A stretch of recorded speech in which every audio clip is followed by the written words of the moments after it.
cut my life into pieces. This is my last resort.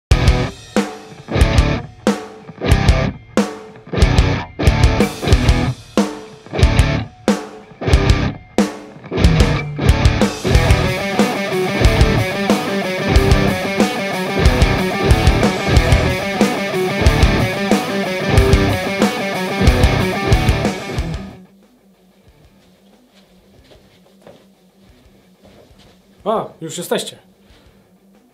Recenzja Jacksona SLS-MG Limited Edition Flametop. Jedziemy. Ale zanim pojedziemy, cofniemy się trochę w czasie. To plasty Jacksona SLS-MG nie będziemy szukać w soloistach, chociaż to właściwie stąd się wywodzą i stąd jest ta cała gitara, ale początków możemy się doszukiwać w gitarze Stilt, która to właśnie była powycinana, leciutka, delikatna, zwiewna i wspaniała. Niestety nie miałem okazji pograć na tym modelu, ale myślę, że jest bardzo podobny do SLS-a. Był wyposażony w korpus z lipy, gryf klonowy, podstrunnica palisander, pick-upy jacksonowskie. A co dalej? W roku 1996 Jackson wypuścił kolejną gitarę, zakończył jakby serię Stilt, nigdy nie wiem jak to się mówi, i została wypuszczona seria TH1, TH2. Specyfikacja była praktycznie identyczna, gitary były bardzo podobne, ale to był kolejny krok do powstania SLS-a. Co dalej? W roku 1997 Jackson wypuścił już SLS-a. Tak, to było tak dawno temu. Już wtedy był to Jackson Superlight. Miał mahoniowy korpus, mahoniowy gryf, palisandrową podstrunicę, co go wyróżniało od dzisiejszych i japońskich Jacksonów SLS-MG. To były pick-upy DiMarzio DP100 oraz osprzęt Schalera, co jest właściwie już teraz niespotykane w gitarach ze średniej półki cenowej. W 1998 roku Jackson kontynuował model SLS. Można było kupić gitarę z mahoniu albo z nakładką klonową. Mahoniowy gryf był w dalszym ciągu i palisandrowa podstrunnica, ale zmieniły się przetworniki. Jackson montował w nich Duncana Pearly Gates i SH2 i w dalszym ciągu stosował osprzęt Schalera. Oprócz poprzednim modelu, również zapomniałem o tym powiedzieć, był mostek Tune-o-matic i strunociąg. Tak, był strunociąg i ciągle te gitary widać na eBayu. W katalogach z 1999 roku i 2000 SLS znowu zniknął. Niestety. Ale w 2001 roku wystartowała seria MG i w katalogach można znaleźć pierwszy model DX MG z przetwornikami EMG HZ właśnie. Wtedy się zaczęło.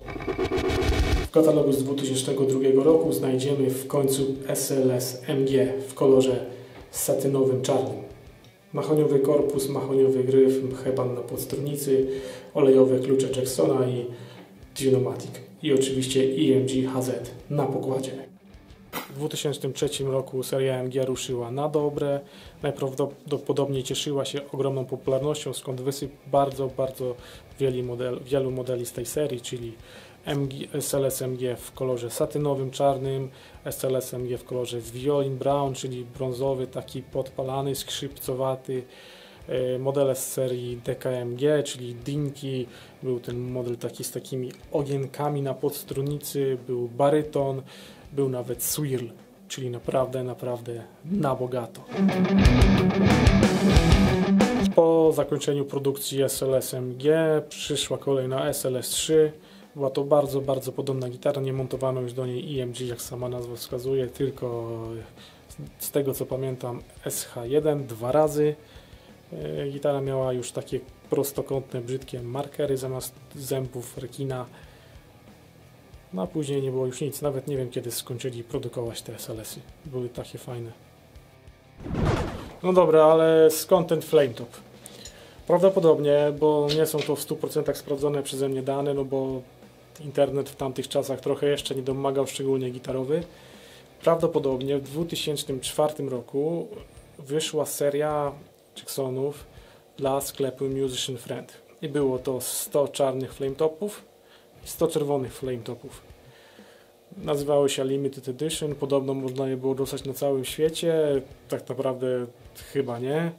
Chociaż wiem, że 2 się przynajmniej pojawiły w Anglii, te 2 przyjechały do Polski. Wiem, że gdzieś w Polsce jest czerwony. Jest to bardzo rzadka gitara. Jeżeli jest ich tylko 200 na rynku, no to jest ich naprawdę bardzo, bardzo mało. Czym się różniła ta specyfikacja tych gitar od normalnych SLS-ów? No miało Fornir na korpusie z flame topem i binding na całości, a tak to była ta sama gitara, teoretycznie. Praktycznie przeszło mi przez ręce trochę SLS-ów i wydaje mi się, że flame topy mają najcieńsze gryfy. Czy tak jest w istocie? No, nie zmierzyłem tego nigdy, nie miałem nigdy chyba równocześnie, a jak miałem, to nigdy mi się tego nie chciało robić. No i tyle. Na pokładzie były klucze olejowe Jacksona, czyli jakaś tam produkcja chińska, mostek Tunematic, EMG HZ, H4 chyba, albo H3 i co jeszcze? I tak samo machoń na korpusie, 3-częściowy mahoniowy gryf True Body, chyba nowa podstrunnica i tyle. Posłuchajcie sobie jak gra Jackson, posłuchajcie sobie go w porównaniu do Kramera, jeszcze w tym samym strojeniu i tyle. Podsumujemy za chwilę.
No i jak Wam się podoba? Jackson, Kramer, Jackson, posłuchaliście go w każdej możliwej kombinacji.